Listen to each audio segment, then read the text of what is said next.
Welcome to homework.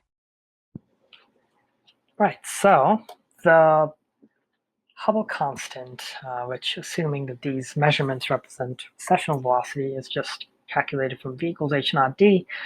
So h naught is v over d, and so for h naught equals, for the nearby galaxy, h naught will be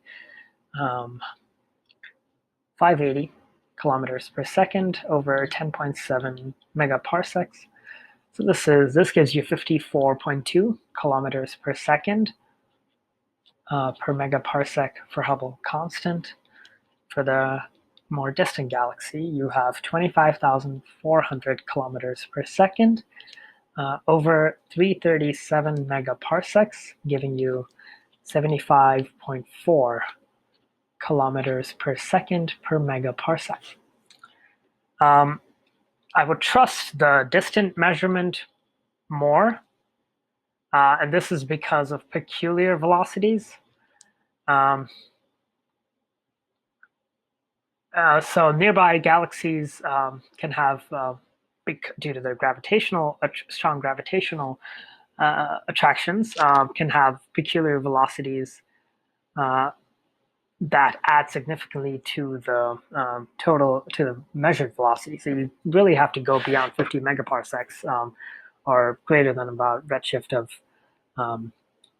0.01 to get a measurement that won't be very strongly influenced by peculiar velocities. So speaking of, let's measure that. So v equals h naught d minus peculiar velocity. So peculiar velocity will just be h naught times d plus v. So h naught times h naught, if you assume to be 70, multiply that by 10.7 megaparsecs, and you subtract 580 kilometers per second as is measured, and you'll get a peculiar velocity of about 169 kilometers per second, which is pretty large compared to the total measurement. And so if you use this peculiar velocity, then v into this other, for this other galaxy, then h naught will just be v plus peculiar velocity over d, and so this is v is 25,400 plus 169 in kilometers per second over the distance 337 megaparsecs.